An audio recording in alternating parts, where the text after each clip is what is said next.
Chegamos então ao terceiro vídeo da nossa série sobre as dúvidas mais frequentes sobre a solicitação de vistos. Vamos lá conhecer as respostas e tornar o seu processo ainda mais ágil e seguro. Olá, eu sou a Ana Mendes e trago uma nova perspectiva de consultoria de vistos através da Visto Seguro, consultoria única no mercado que atende brasileiros em qualquer lugar do mundo. Seja bem-vindo a mais um vídeo desse canal. Das dúvidas mais frequentes que a gente recebe pelo WhatsApp e também nas redes sociais, eu listei aquelas que realmente aparecem quase todos os dias para nós. Então hoje você vai ver a terceira parte, assistam também a primeira e a segunda para que vocês fiquem totalmente preparados. Eu vou começar falando de uma dúvida bastante comum, que a gente também vê muitos vídeos aqui no YouTube abordando esse assunto, que é: o meu visto foi recusado, o que eu posso fazer para reverter essa situação? Ou o que eu faço para conseguir um visto agora? Bom, a primeira coisa é que não existe um recurso que faça com que o seu caso seja analisado novamente. O que você pode fazer é solicitar de novo o visto e você tem que fazer todo o processo novamente. Eu já falei disso em outro vídeo, então eu não preciso repetir aqui. O que acontece, que às vezes dificulta muito a vida de quem quer solicitar o visto, é que o consulado dá uma resposta genérica. Então, normalmente, quem tem o visto recusado recebe uma folha de papel com uma explicação. O motivo mais comum de recusa é 214B. O 214B é o motivo de recusa mais comum. E ali, se você ler, é um texto enorme, vai falar basicamente que toda pessoa é um imigrante potencial até que prove o contrário para o oficial consular. Então, se o seu visto for negado, provavelmente o oficial consular não se sentiu seguro em conceder o visto. Isso pode acontecer por inúmeras razões, a gente também já falou disso, e às vezes até mesmo uma má interpretação do que foi colocado no seu DS ou a forma de responder as perguntas. Então é muito importante esperar um pouco, tentar verificar quais foram os pontos frágeis da sua solicitação para então tentar novamente. Uma coisa que eu já vi também acontecer bastante, inclusive quando eu trabalhava no consulado, eram pessoas mandando e-mail pedindo reconsideração. E esses e-mails, eles também recebem uma resposta padrão, que é isso: se você quiser ter o seu caso reconsiderado, ou seja, analisado novamente por outro oficial consular, vai ter que passar por uma entrevista.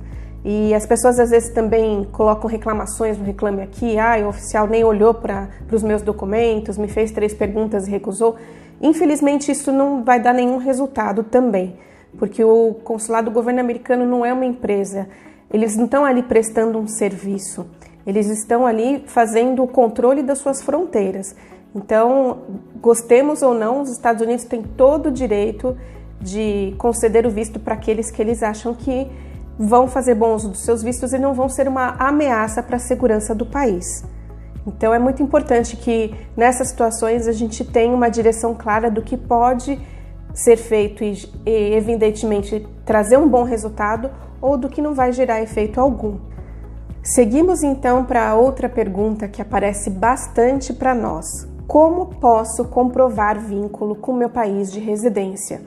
Então, se atualmente você reside no Brasil ou em Portugal ou qualquer outro país, os vínculos com esse país são considerados laços que te prendem e que te impedem de fazer uma imigração ilegal.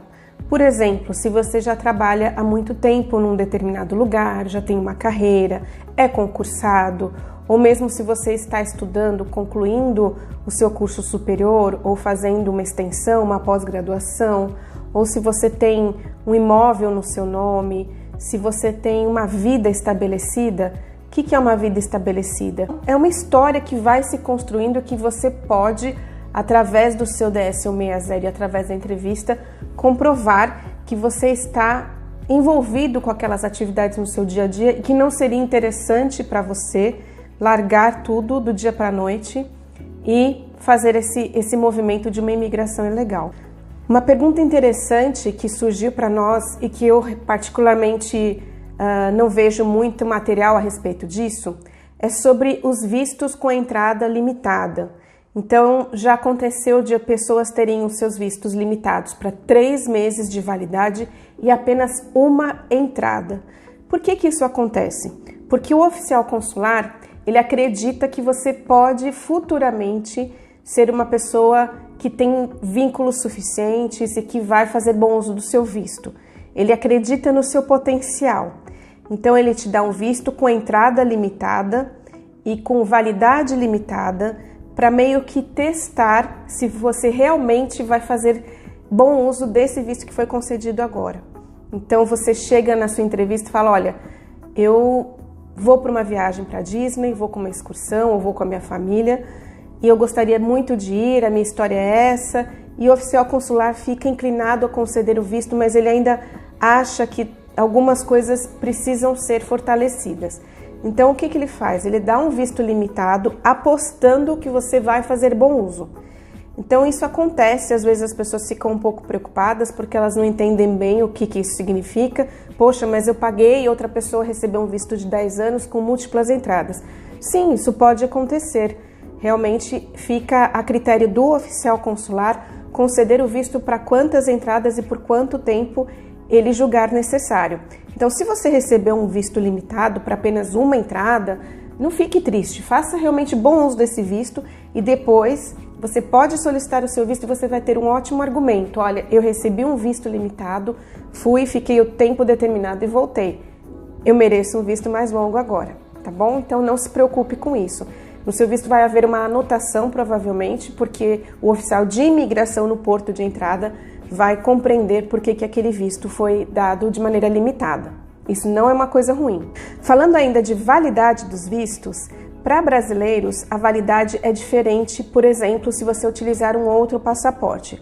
Vamos supor que você vai solicitar um visto de estudante com seu passaporte português, supondo que você tenha um. A validade do seu visto no passaporte português vai ser de pelo menos 5 anos, mesmo que o seu I-20 tenha validade inferior. Se você solicitar o mesmo visto com o mesmo I-20 no passaporte brasileiro, ele vai ter única e exclusivamente a mesma duração do seu I-20. Então, a validade do visto no passaporte brasileiro, especialmente vistos de estudante e de trabalho, sempre vão ser reduzidas, ela tem um máximo. O visto de trabalho, por exemplo, vão ser apenas de 2 anos. Ah, mas se o meu visto expirar, eu vou ficar trabalhando nos Estados Unidos lá ilegalmente? Não, não vai. Você vai estar totalmente respaldado porque você tem a sua petição válida. Falando de passaportes expirados com vistos válidos, você pode utilizar o seu visto até que ele expire. Se o seu passaporte expirar antes do visto, você vai pedir um novo passaporte e vai viajar com os 2 documentos. Isso não tem problema algum. Se você mudar de nome nesse ínterim, você deve andar com o documento junto, seja a certidão de casamento, a nova certidão de nascimento, qualquer documento que valide essa mudança de nome. Então isso é muito importante porque às vezes pode acontecer de haver essas mudanças e isso não quer dizer que você tenha que solicitar um visto novo. Algumas pessoas solicitam porque se sentem mais seguras ou não querem andar com documentos justificando essa ou aquela mudança. Mas existe sim essa possibilidade de você andar com um documento, uma certidão, por exemplo, traduzida, que explique o porquê dessa mudança. E é claro que se você gosta de conteúdos assim, se essas informações são úteis para você, eu vou pedir para você se inscrever no canal, compartilhar esse vídeo com as pessoas que você sabe que vão apreciar essas informações e deixar o seu joinha para que a gente continue produzindo aqui conteúdo de boa qualidade e espalhe isso para mais pessoas. A Visto Seguro é uma consultoria de vistos americanos. A gente trabalha com brasileiros que estão morando em qualquer lugar do mundo. Então, se você é brasileiro e precisa solicitar seu visto, esteja você no Brasil, na Europa, na Ásia, nós podemos fazer essa solicitação de visto para você. Falando em trânsito pelos Estados Unidos, se você vai para algum país que faz uma conexão em algum aeroporto americano, você vai precisar de um visto americano, mesmo que você não vá sair do aeroporto. Então, o visto específico para trânsito é o C1.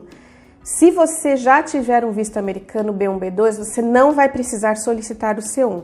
Mas se você não tiver nenhum visto, é provável que a companhia aérea nem deixe você embarcar. Então, fique atento. Veja se o destino que você vai tem alguma conexão nos Estados Unidos e se prepare com bastante antecedência para não ter nenhuma surpresa desagradável. E falando um pouquinho mais sobre vistos de estudante, Existem algumas categorias de visto, especialmente o F1, que permite que você faça trabalhos dentro do campus. Se você for estudante universitário, isso tem que estar especificado no seu I-20.